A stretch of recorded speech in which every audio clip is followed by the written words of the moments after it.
राधे राधे मित्रों, इस वर्ष मौनी अमावस्या का पर्व 18 जनवरी रविवार को मनाया जाएगा।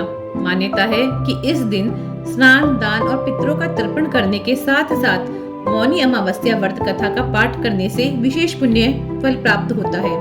आइए जानते हैं मौनी अमावस्या की संपूर्ण व्रत कथा। मौनी अमावस्या की व्रत कथा। कांचीपुरी नगरी में देव स्वामी नामक एक ब्राह्मण अपनी पत्नी धनवती, 7 पुत्रों और एक पुत्री के साथ रहता था।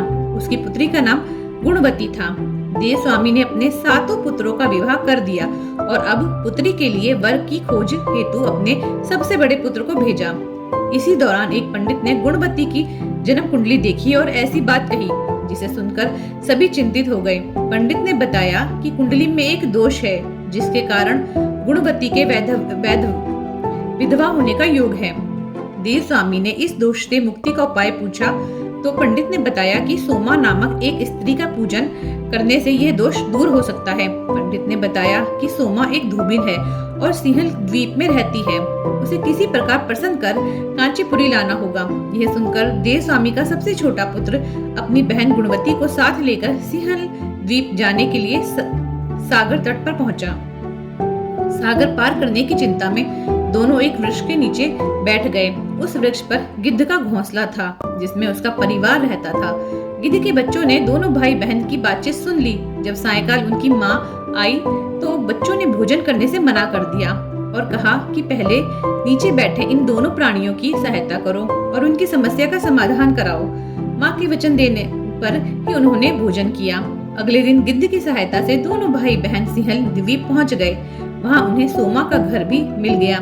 सोमा को प्रसन्न करने के लिए उन्होंने निश्चय किया कि वे प्रतिदिन प्रातःकाल उठकर उसके घर की सफाई करेंगे और लीप पोत करेंगे। कुछ दिनों बाद सोमा को यह देखकर आश्चर्य हुआ और उसने अपनी बहुओं से पूछा कि यह कार्य कौन करता है। बहुओं ने झूठी प्रशंसा पाने के लिए स्वयं को इसका श्रेय दे दिया, किंतु सोमा को विश्वास नहीं हुआ। एक दिन सोमा ने प्रातः जल्दी उठकर देखा कि देव स्वामी के पुत्र और पुत्री ही यह सेवा कर रहे हैं। पूछने पर उन्होंने पूरी कथा सुना दी। उनकी निष्ठा और परिश्रम से प्रसन्न होकर सोमा ने उचित समय पर कांचीपुरी आने का वचन दिया।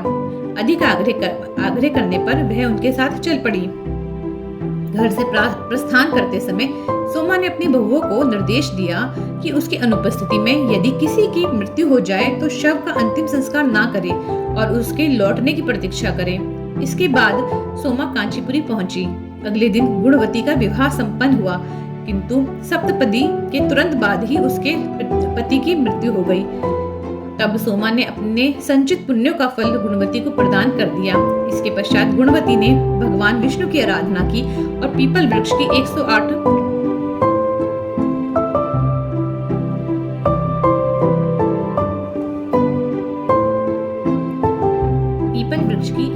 परिक्रमाएं की।